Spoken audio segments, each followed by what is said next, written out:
1절부터 8절까지 제가 봉독하겠습니다. 오 내 의의 하나님이여, 내가 부를 때에 내 말을 들으소서. 내가 공경에 빠졌을 때에 주께서 나를 넓혀 주셨사오니 내게 긍휼을 베푸시고 내 기도를 들으소서. 오 사람들의 아들들아, 너희가 어느 때까지 나의 영광을 바꾸어 수치가 되게 하려느냐? 너희가 어느 때까지 헛된 것을 사랑하며 거짓말을 구하려느냐? 셀라. 오직 주께서 자신을 위해 하나님을 따르는 자를 따로 두신 것을 알지어다. 내가 주를 부를 때에 그분께서 들으시리로다. 두려움 가운데서 서며 죄를 짓지 말지어다. 잠자리에 누워 너희 마음과 이야기하고 잠잠할지어다. 셀라. 너희는 의의 희생물을 드리고 주를 신뢰할지어다. 많은 사람이 말하기를 누가 우리에게 선한 것을 보이리요 하오니 주여, 주께서는 주의 얼굴빛을 드사 우리에게 비추소서. 주께서 내 마음속에 두신 기쁨은 그들의 곡식과 포도즙이 불어날 때의 기쁨보다 더 크니이다. 내가 평안히 눕고 자기도 하리니 주여, 오직 주께서만 나를 안전히 거하게 하시나이다. 아멘. 기도하겠습니다. 하나님, 오늘 또 이 시간 또 말씀 위에 함께 하시고 또 말씀을 통해서 우리에게 필요한 대로 공급하시고 힘주시옵소서. 주님께 이 모든 것을 의탁하며 예수님의 귀한 전함을 받들어 기도합나이다. 아멘.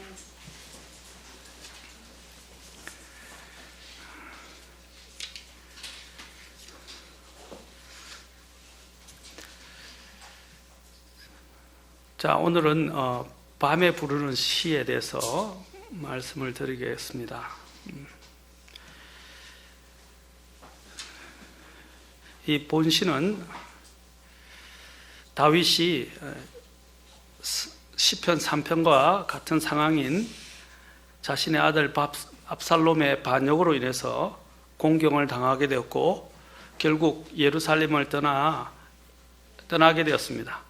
그 예루살렘을 떠나 있을 동안에 기록한 것이 바로 이 시편 3편과 또 그 후에 또 4편을 기록한 것으로 보여집니다. 보통 일명 이야기하기를 시편 3편은 아침의 시편이라고 말하고 있습니다. 3편 5절에 보면 주께서 나를 떠받쳐 주셨으므로 내가 누워 잠이 들고 또 깨었도다 라고 말하면서 아침의 시편이라고 불려지고, 시편 4편은 저녁의 시편이라고 불려집니다. 4장 8절에 보면 내가 평안히 눕고 자기도 하리니 주여, 오직 주께서만 나를 안전히 거하게 하시나이다. 그래서 잠자리에 들기 전에 부르는 바로 찬송을 드린 시편이 바로 오늘 시편 4편입니다. 3편과 4편이 동일한 상황이라는 것을 우리는 3편과 4편에 있는 동일한 어휘, 사용하고 있는 어휘와 단어들을 통해서 알 수 있습니다. 여기 보면 4장 1절에서 적들 가운데서 공경에 빠졌을 때라고 말하고 있고, 3장 1절에도 보면 나를 대적하는 자들이 너무 많다라고 말하고 있습니다.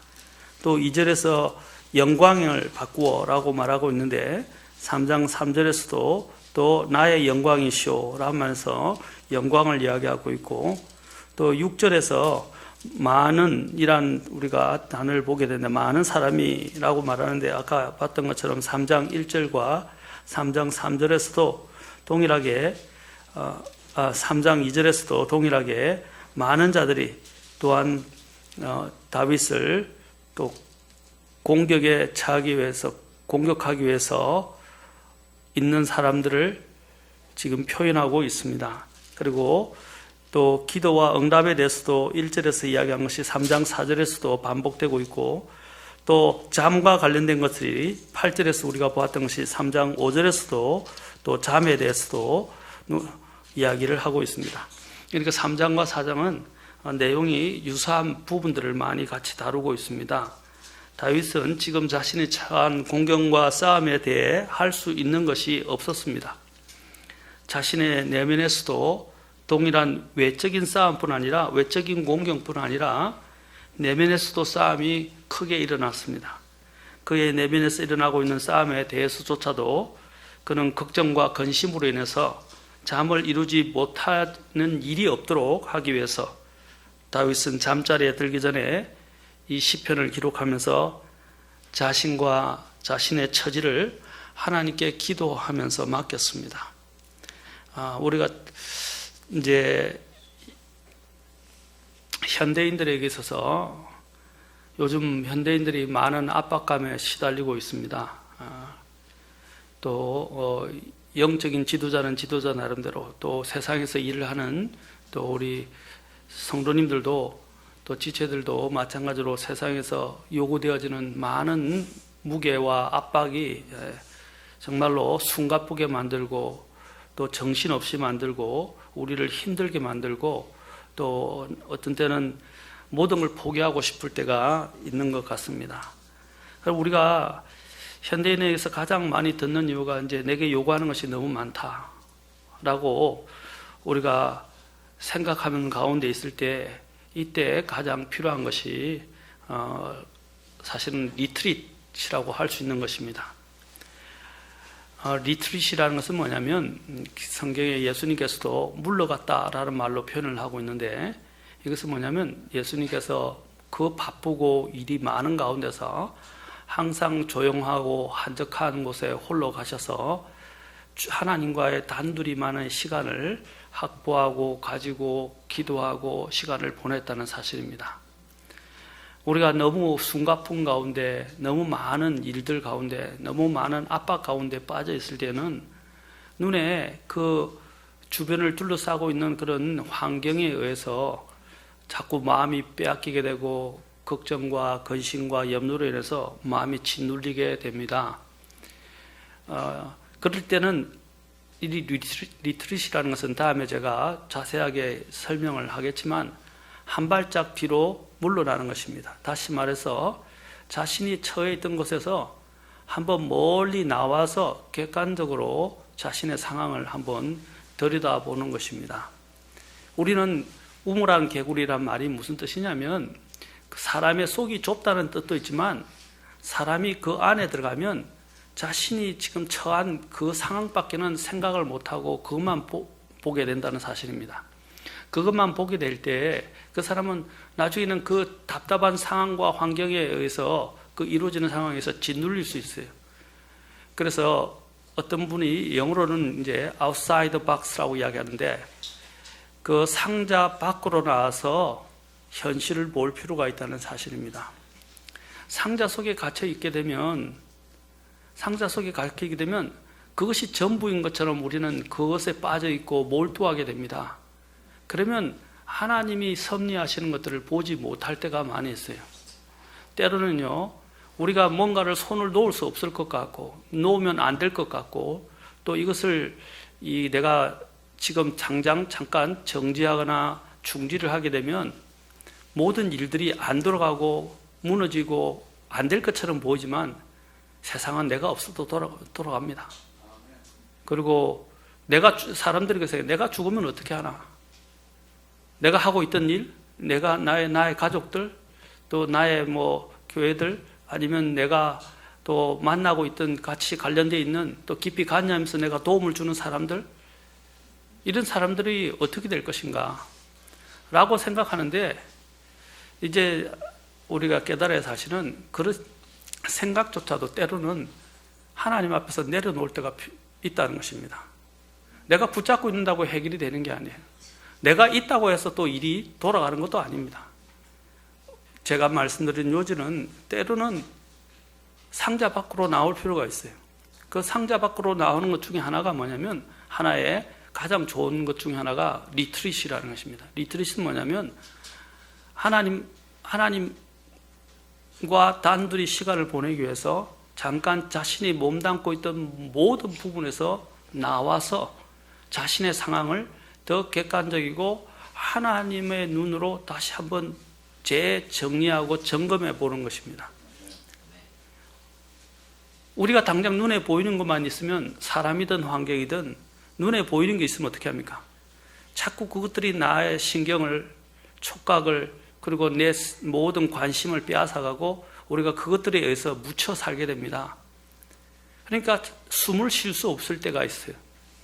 이제 그런 데는 빠져나와서 한번 볼 필요가 있습니다. 저도 제 과거를 돌아보면 저도 하나를 하기 시작하면 하나에 몰두하는 편인데 어떤 데는 너무 지나친 그 하나의 몰두 때문에 다른 모든 것들이 귀에 들어오지도 않고 심지어는 다른 어떤 급박하거나 절규조차도 귀에 들어오지 않을 때도 있어요.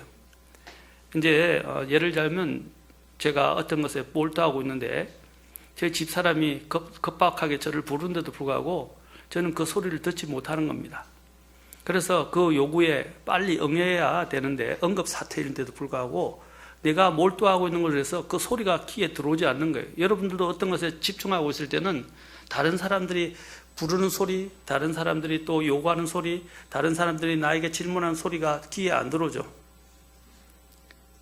근데 그 사람들은 그 상황이 지금 굉장히 급박한 상황인데도 불구하고 내 자신의 어떤 부분에 몰두하고 취하게 되면 우리가 그 중대한 그 시점을 놓치게 되고 또 문제가 생길 수 있다는 사실입니다. 마찬가지입니다. 하나님 앞에서도 마찬가지입니다. 우리가 이 세상에 돌아가는 이런 숨가쁘고 각박하고 급박하고 이렇게 돌아가는 너무 요구하는 것들이 많은 이러한 속에서 그냥 우리가 다름질 치고 거기서 섞여 살다 보니까 하나님이 나에게 주시고자 하는 음성을 놓칠 때가 너무 많아요. 너무 세상의 음성들과 소리에 묻혀다 보니까 하나님이 주시는 음성을 듣지도 못하고 하나님의 관점에서 그걸 바라봐야 되는데 바라보지 못해서 그 안에 묻혀 살게 된다는 것입니다. 때로는 우리가 그 밖을 나와서 바깥에서 모든 것을 정리하면서 보는 시간들이 필요합니다. 그것이 리트릿입니다. 자, 우리가 이러한 상황, 오늘 여기 있는 이 다윗이 이런 공경에 처했을 때 그가 자신의 공경을 바라보면 그는 아무것도 할 수가 없었어요.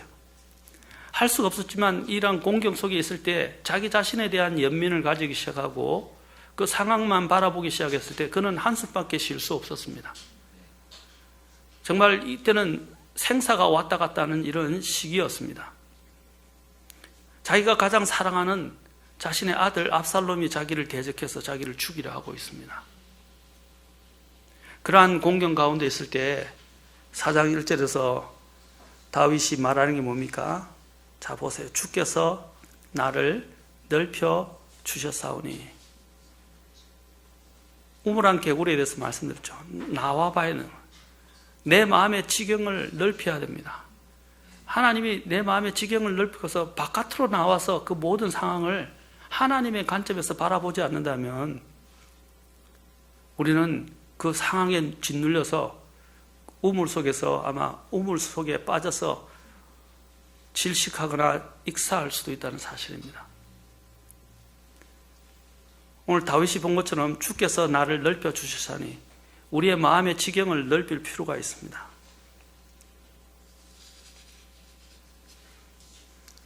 자, 우리가 오늘 여기서 다윗이 이러한 공경 가운데서 어떻게 이것을 헤쳐나오는지, 그가 제일 먼저 한 일은 주님께 도움을 구하고 있다는 것입니다.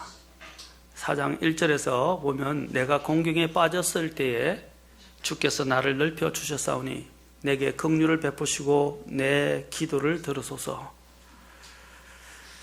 다윗의 절박한 심정을 우리는 잘 여기서 느낄 수 있습니다. 여기서 그는 계속해서 들으소서, 들으소서라고 하나님 앞에 계속 부르짖고 있습니다. 두 번이나 들으소서, 들으소서라고 말하고 또 내게 긍휼을 베풀어 달라고 하나님께 호소를 하고 있습니다. 그는 어떤 하나님께 호소를 하고 있습니까? 내 의의 하나님이라고 그는 말하고 있습니다. 하나님은 의로우신 분이시고 하나님이 행하시는 모든 것은 다 의롭습니다. 비록 내가 이해는 하고 있지 못하지만 하나님의 행하신 모든 것은 의롭다는 믿음을 가질 필요가 있습니다. 비록 불합리해 보이고 또 억울해 보이고 또 모든 상황이 정말 내가 원하는 뜻대로 되지 않는 것 같고 하나님이 불공정한 것처럼 또 나와 함께 하지 않는 것처럼 나를 버리신 것처럼 느낄 때에도 하나님이 행하시는 모든 것이 어렵다는 믿음을 가질 필요가 있습니다. 내가 비록 이해를 하지 못한다 할지라도. 그래서 우리가 찬송 중에 하나님은 실수가 없다라고 이야기했습니다. 하나님께는 실수가 없습니다. 그래서 그는 내 의의 하나님이여 라고 말하고 있습니다. 내 의의 하나님, 우리는 통해서 내가 하나님 앞에 의로워질 수 있는 것은 바로 하나님께로부터 오는 것이지 내 스스로 만들어가는 것이 아니라는 것입니다. 하나님께로부터 오는 의를 의지해야 한다는 것입니다. 내가 하나님 앞에 서 있을 때 하나님 편에 서게 되고 하나님을 붙잡고 하나님을 신뢰하게 될 때 하나님께서는 내 의로움을 나중에 변호해 주실 것입니다. 하나님을 붙잡으라는 것입니다. 그래서 4장 1절에서 그는 하나님 앞에 긍휼을 베풀고 기도 베풀어 달라고 기도하고 있습니다. 그는 내가 공경에 빠졌을 때 주께서 나를 넓혀 주셨다 말하고 있습니다. 또한 여기서는 의도 하나님께로부터 오지만 우리의 구원과 용서와 구원도 하나님께로부터 온다는 것입니다. 하나님께서는 다윗을 부르시고 다윗을 왕으로 세우시고 또 그에게 왕국을 약속하셨습니다. 그러므로 하나님의 약속은 무효가 되지 않습니다. 하나님은 약속을 지키시는 데 신실하십니다. 그래서 하나님께서는 분명히 약속하신 대로 그를 지키시고 그를 위해 주시고 그의 원수들을 다루어 주실 것이라는 것입니다. 자, 이러한 그가 하나님의 약속들을 기억하고 또 하나님을 신뢰하게 되었을 때 그는 아까 이야기한 것처럼 그 공경 상황에 빠져서 도탄에 빠져 있거나 침체에 빠져 있지 않고 하나님이 주시는 그 마음을 통해서 마음의 지경을 넓혔습니다. 그가 마음의 지경을 넓혔을 때 비로소 하나님께서 일하실 것이라는 것에 대한 확신을 가지게 된 것입니다. 그리고 또한 그는 계속해서 내게 긍휼을 베풀어 달라고 이야기하고 있습니다. 아까도 이야기했지만 우리는 하나님 앞에 설 자격조차도 없고 또 하나님의 도움을 받을 만한 가치도 없는 사람들입니다.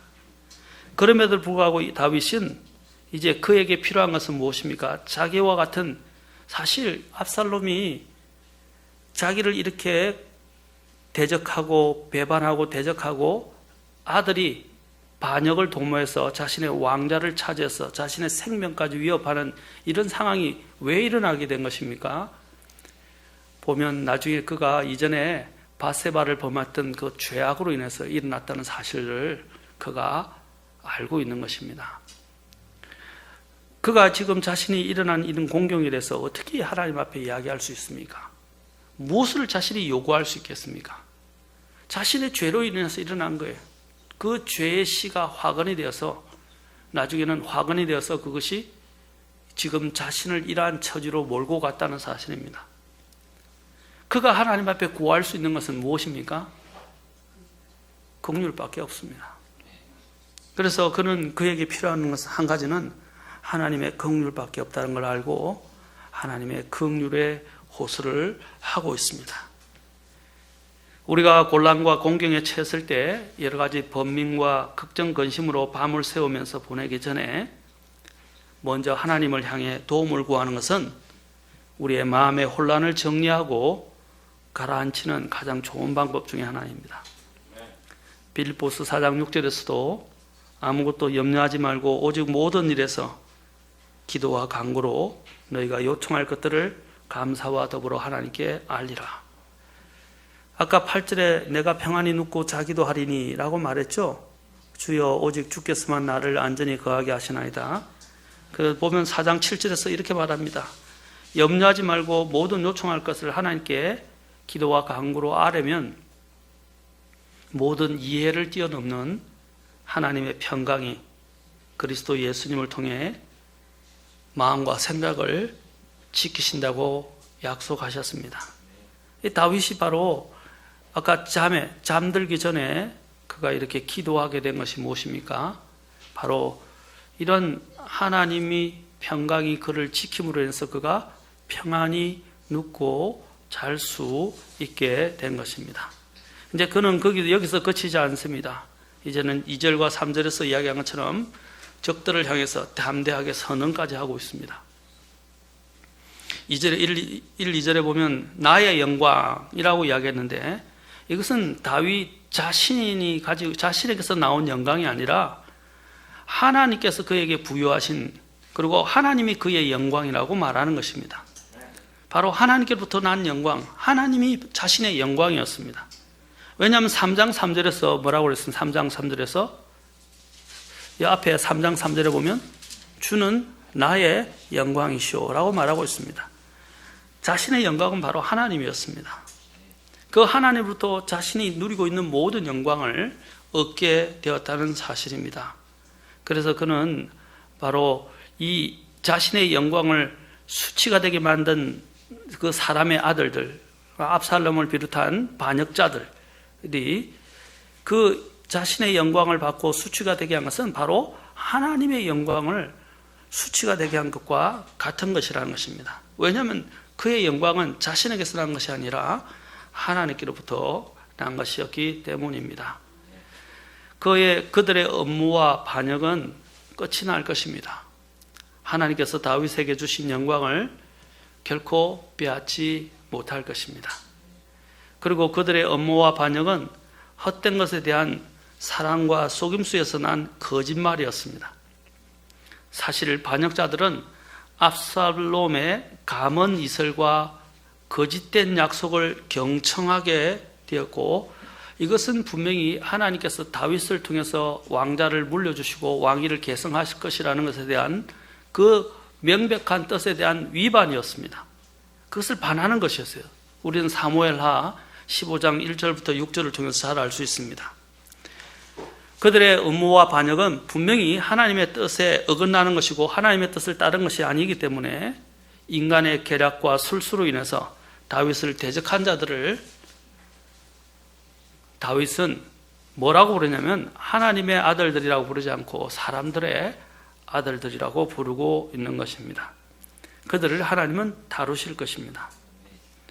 하나님께서 3절에 보듯이 하나님께서 자 보십시오. 주께서 자신을 위해 하나님을 따른 자를 따로 두신 것을 알지어다. 엘리야가 낙심 가운데 빠져 있었을 때에 하나님께서 그에게 말씀하시기를 바알에게 무릎을 꿇지 않은 7,000명을 남겨놓으셨다고 말씀하셨습니다. 그처럼 하나님은 자신을 따르고 자신이 택하신 사람을 따로 두고 계십니다. 압살롬은 하나님께서 택하신 사람이 아니에요. 택하신 왕이 아니라는 것입니다. 하나님은 분명 다윗을 택하셨어요. 비록 다윗이 하나님 앞에서 그가 부족하고 죄를 범하기도 했지만 한 가지 하나님이 다윗을 기뻐하시고 다윗을 내 마음에 따른 사람이라고 이야기하신 이유는 다윗의 죄가 없거나 문제가 없어서 또 허물이 없어서 하나님이 그를 받아주신 게 아니에요. 오히려 다윗은 큰 범죄, 살인하고 간음하고 그렇죠. 또 하나님 앞에서 엄청난 죄를 범했던 장본인입니다. 인간의 눈으로 보면 사울 왕보다도 더 큰 범죄를 저질렀던 자예요. 그런데 다윗은 한 가지가 있었어요. 그런 하나님이 죄를 지적하시면 바로 그 순간 자신의 죄를 자백하고 하나님께 회개하고 돌이켰다는 사실입니다. 우리가 완벽하거나 우리가 죄가 많고 적음의 문제보다 더 중요한 것은 하나님이 우리의 마음의 중심이 하나님이 말씀하신 것에 어떻게 반응하느냐, 하나님 그것을 원하시는 거예요. 인간의 의는 전에도 말씀 다 더러운 걸레와 같아요. 더러운 누더기와 같아요. 우리의 의의 적고 많음, 또 인간의 눈으로 보기에 더 크고 작음에 따라서 하나님이 심판하시는 게 아니에요. 어차피 인간은 하나님 앞에 형벌 받아 영원한 멸망을 받아야 될 죄인들입니다. 누가 하나님 앞에 어렵다 할 수 있어요? 중요한 것은 내가 하나님이 말씀하실 때 그 말씀에 대한 반응입니다. 내 죄를 지적하실 때, 죄를 지적할 때 내가 하나님의 말씀하시는 것에서 어떻게 반응하느냐가 제일 중요합니다. 바로 하나님이 택하신 사람, 바로 다윗은 하나님이 이 다윗의 허물에도 불구하고 하나님이 다윗에게 약속하신 것에 있다는 것입니다. 그리고 다윗이 순수하게 하나님을 섬기고 따르는 것에 하나님은 그것을 가지고 다윗을 평가하셨습니다. 하나님께서는 자신을 따르는 사람들을 따로 두고 계십니다. 어떤 때는 내만 혼자다라는 생각을 가질 때가 많이 있습니다. 엘리야처럼 다 모두 없고 나만 홀로 남았나이다. 우리는 그런 외로움과 오직 내 혼자 믿음 생활하는 것처럼 느껴질 때가 많이 있습니다. 그러나 하나님께서는 따로 두신 사람들이 항상 하나님 앞에 있으시다는 것입니다. 하나님께서 택한 사람뿐 아니라 여기 뭐라고 했어요? 자신을 위해 하나님을 따르는 사람이라고 말하고 있습니다. 다른 자를 따로 두셨다. 그러므로 하나님께서는 다윗이 기도할 때에 반드시 기도에 응답해 주실 것입니다. 이제 더 나아가서 이제 아까 우리가 본 것처럼 우리는 이제 주님 안에서 우리 자신을 넓힐 필요가 있습니다. 아까 1절에서 기도한 것처럼 우리 자신을 넓힐 필요가 있어요. 자, 어떻게 나가야 됩니까? 어떻게 넓힐 수 있습니까? 자, 4절에 보면 처음에 두려움 가운데 서며 죄를 짓지 말지어다. 자, 두려움 가운데 서라. 아까도 다윗이 이런 공경 가운데서 그가 힘들었던 이유가 무엇입니까? 바로 사람을 자신을 둘러싸고 있는 환경과 사람을 두려워했기 때문입니다. 잠언 29장 25절에 보면 사람을 두려워하면 올무에 걸리려니와 누구든지 주를 신뢰하는 자는 안전하니라. 사람을 보면요, 그 사람들 때문에 우리가 어떤 때는 막 미칠 지경이고 어떤 때는 그 사람들로 인해서 화가 나기도 하고 또 사람들로 인해서 상처에서 그 상처로 인해서 미움이 막 싹트기도 하고요, 원한 감정이 사무치기도 하고요, 또 그 주변의 사람들을 어떻게 하지 못해서 결국에는 사람들이 그 사람들에 대한 실망과 또 어떻게 하지 못해서 심지어는 목숨을 끊는 일까지 일어나고 있습니다. 그게 다 사람을 두려워하기 때문입니다. 사람을 두려워하면 올무에 걸린다고 그랬으면 사탄은 사람을 두려워하는 자들을 위해서 항상 올무를 쳐놓고 있습니다. 사람들이 그 올무에 빠지기를 기다렸다가 마치 우리가 이런 토끼 이볼이나 아니면 어떤 짐승을 잡기 위해서 올무를 찾다가 몰래물을 찾다가 그 들어오는 순간 그 올무가 탁 덫이 되어서 그들을 확 덮치는 것처럼 우리의 삶에도 마귀가 항상 우리를 그러한 올무를 걸어서 빠뜨리려고 호시탐탐 항상 노리고 있다는 사실입니다.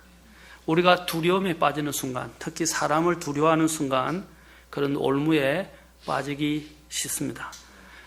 사탄의 덫에 걸리게 된다는 것입니다. 그런데 보십시오. 잠언 29장 25절에서는 누구든지 주를 신뢰하는 자는 안전하리라. 자, 8절에 보십시오. 오직 주께서만 나를 안전히 거하게 하시나이다. 주께서만. 하나님을 두려워하는 사람은 그 어떤 것도 두려움으로 다가오지 않을 것입니다. 우리가 두려워해야 할 분은 주 하나님이시지 사람이나 환경이 아닙니다. 우리 마태복음 10장에 가서 한번 보겠습니다. 마태복음 10장에서 예수님께서도 말씀하셨습니다.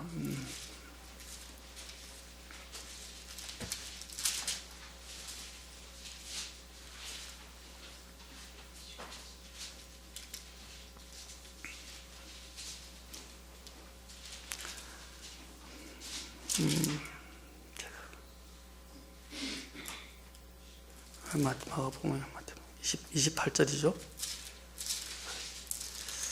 마가복음을 피웠습니다. 제가 죄송합니다. 10장 28절에서 몸은 죽여도 혼은 능히 죽이지 못하는 자들을 두려워하지 말고 오직 혼과 몸을 다 능히 지옥에서 멸하시는 분을 두려워하라. 이 사람들이 나의 목숨을까지 갖고 간다 할지라도 그들의 나의 혼까지는 죽이지 못합니다. 그러나 하나님은 혼과 몸을 지옥에서 멸하실 수 있는 분입니다. 그래서 이 세상의 생명 때문에 염려하면서 걱정하지 말라는 것입니다. 우리가 하나님을 신뢰하게 되면 우리는 이미 구원을 받은 사람들입니다. 그것이 얼마나 큰 은혜인지 모릅니다. 시편 118편 6절에서도 주께서는 내 편이시니 내가 두려워하지 아니하리라. 사람이 내게 무엇을 할 수 있으리요? 사람이 내게 무엇을 할 수 있으리요? 주께서는 내 편이시니 내가 두려워하지 아니하리라. 히브리서 13장 6절에서도 이렇게 말씀합니다. 우리가 담대히 말하되 주는 나를 돕는 분이시니 사람이 내게 무엇을 행하든지 내가 두려워하지 아니하리라. 담대히 말한다 그랬습니다. 주께서 나를 돕는 분이시니. 대적자들은 하나님을 두려워하지 않는 자들이지만 나는 하나님을 두려워하게 될 때 내가 그 두려워하는 경외하는 하나님께서 그들을 다루실 것입니다. 그리고 그들을 심판하실 것입니다. 다음 시간에 계속하겠지만 한 가지만 더 보겠습니다. 이제 두려움 가운데 하나님을 두려워하면서 뭐 하라고 그랬습니까? 그래서 죄를 짓지 말라. 여기서 이 죄라는 것은 사도 바울, 여기 있는 다윗이 이런 우리가 같은 이런 간음, 살인 이런 죄를 말하는 게 아닙니다. 어떤 것을 말하는 것입니까? 우리가 이런 상황에 처할 때 쉽게 어떻게 합니까? 낙심하고 분노하게 됩니다. 그리고 경솔하게 행하기 쉽습니다. 우리가 이런 상황이 오게 되면 우리는 막 당황하고 벌벌 떨거나 어떤 데는 그런 부당하다고 생각되어지는 이런 일들로 인해서 보십시오. 압살롬이 내 자식이 반역을 해서 내 왕자를 찾으려고 일었었어요.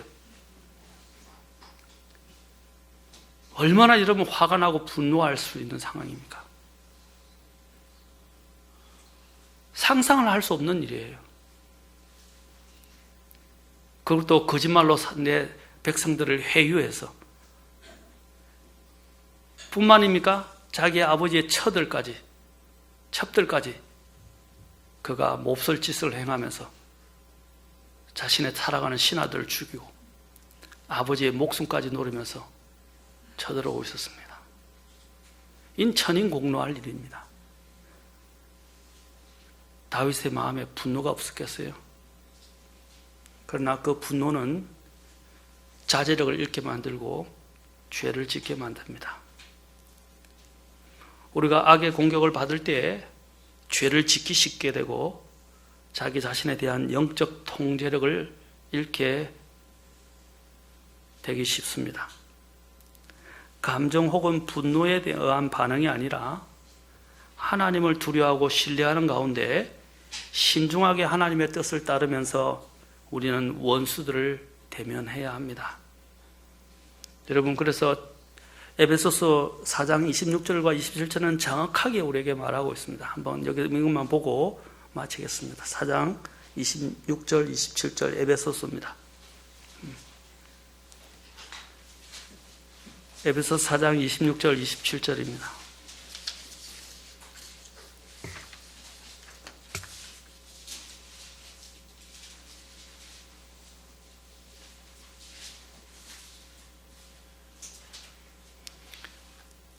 자, 같이 읽겠습니다. 시작. 너희는 화를 내도 죄는 짓지 말며 해가 지도록 진노하지 말고 마귀에게 틈을 주지 말라. 여러분, 화를 내는 것은 정당한 일에 대해서 화를 내는 것은 나쁜 일이 아닙니다. 화를 낼 수 있어요. 인간이니까 화를 낼 수 있어요. 화를 내지 못한다면 그건 인간이 아닙니다. 화를 낼 때도 어떻게 해요? 정당한 이유는 있어야 되지만 그러나 화를 내어도 뭐라고 그랬습니까? 죄를 짓지 말라. 그 중에 하나가 해가 지도록 진노를 품고 있지 말라, 진노하지 말라는 것입니다. 해가 지기 전에 해가 저물기 전에. 왜 해가 저물기 전에? 이거 한번 생각해 보세요. 우리의 대적자 원수 마귀는 어둠 속에서 활동합니다. 특히 밤에 역사합니다. 이 마귀가 4장 27절에서 뭐라고 말하고 있습니까? 마귀에게 틈을 주지 말라. 우리가 경솔하게 행하고 분노 가운데 차 있고 분노의 가운데서 이 일들을 바라보기 시작하면 비록 이전과 같은 죄는 짓지 않지만 하나님 앞에 죄를 짓는 겁니다. 사탄이 그걸 원하고 있는 거예요. 다시 말하면 그 분노에 차서 자기 자신의 통제력을 잃어버리는 것. 이거는 큰일입니다. 통제력을 잃어버리면 어떻게 해요? 모든 관계가 다 틀어집니다. 통제를 잃으면 내가 하고자 하는 일들을 제대로 파악하고 객관적으로 보고 일을 할 수 없게 돼요. 그 분노가 나를 삼키기 때문에 하나님조차도 눈에 들어오지 않습니다. 아무 일도 눈에 들어오죠. 여러분 분노에 찬 사람 보셨어요? 왜 사람이 갑자기 분노에서 감정으로 격분해서 사람을 죽입니까? 분노가 그를 삼켰기 때문입니다. 분노가 들어와서 그를 죄를 짓도록 해서는 안 되는 일까지 가도록 몰아간 것입니다. 그게 사탄이 원하는 거예요. 자신의 통제력과 자제력을 잃게 만드는 것입니다. 저도 저에게서 부족한 점들이 이런 부분입니다. 때로는 이런 분노가 저를 삼켜서 자제력을 잃게 만들고 더 상황과 사물을 더 냉정하게 또 하나님이 보시는 눈으로 보지 못하도록 저를 몰아갑니다. 어떤 때는 물론 내가 부당하게 당하고 억울하고 또 내가 느끼고 있는 이런 여러 가지 이런 부분에 정당성을 부여하면서 정당성이 내가 정당하다고 생각할 때 우리는 분노가 더 차오르게 됩니다. 그때 다윗이 하나님 앞에 구한 것이 무엇이었습니까? 아까 1절에서 본 것처럼 1절에서 내 마음의 마음을 넓혀달라 이 말입니다.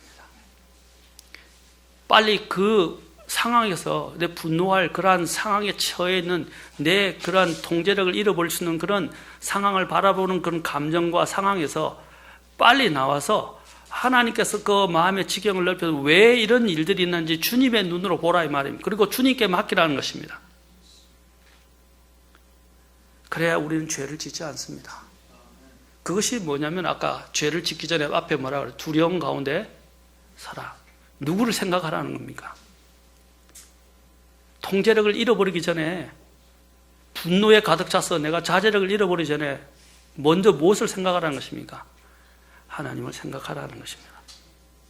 하나님을 먼저 생각하라는 거예요. 주님을 두려워하라 이 말입니다. 내 육체의 목숨은 앗아갈지 모르지만 내 혼을 죽일 수 없는 사람들, 그런 자들을 두려워하지 말고 내 혼과 몸을 영원히 지옥에서 멸하시는 하나님을 두려워하라는 것입니다. 그 두려움 가운데 서게 될 때 우리는 죄를 짓지 않게 됩니다. 여러분, 얼마나 우리가 이런 어려운 일을 당하거나 특히 억울한 일을 당할 때, 부당하다고 느껴지는 일을 당하게 될 때 얼마나 우리가 분노하는 일들이 많이 일어납니까?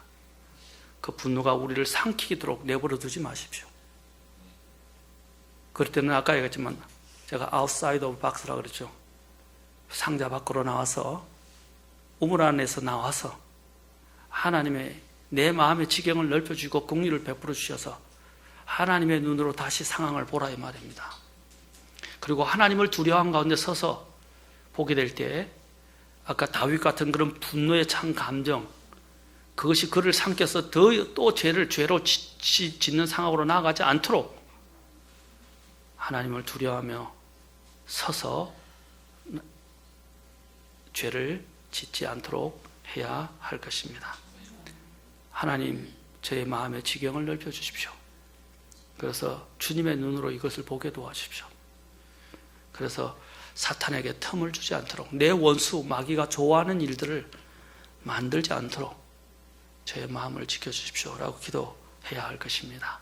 지금 다윗은 그것을 정확하게 알고 주님 앞에 기도하고 있습니다. 만약에 그가 이 문제를 해결하지 못한다면 그는 잠을 자지 못하고 뜬 눈으로 밤을 새우게 될 것입니다. 여러분, 잠을 자지 못하면 어떻게 사람이 더 미칩니다. 더 이상해집니다. 더 사람이 날뛰게 되고 통제력을 잃게 됩니다. 잠을 잘 때는 자야 돼요. 마귀는 이러한 우리 자제력을 이겨서 잠을 못 자게 만드는 거예요. 많은 번민과 생각이 들어오게 하고 우리 마음을 자꾸 어지럽히고 혼란스럽게 만들고 분노가 더 차오르도록 만듭니다. 아까도 얘기했지만 주님이 내 마음의 지경을 넓혀주셔서 주님의 두려움 가운데 서서 바라보게 될 때 그 내 안에 있는 이 강한 감정, 상한 감정, 분노의 감정, 두려움의 감정, 이 모든 것들이 정리가 되기 시작할 것입니다. 그렇게 될 때 나는 이런 상황을 이길 수 있습니다. 내 원수 대적자가 좋아하는 일들을 하지 않도록 내가 다시 내 자제력을 찾고 내 자신을 통제할 수 있는 힘을 가지게 될 것입니다. 다음 시간에 우리 계속해서 이제 우리가 어떻게 해야 하는지 계속 2차적으로 더 살펴보도록 하겠습니다. 기도하겠습니다. 주님 앞에 나오시죠. 일어서서 기도하겠습니다.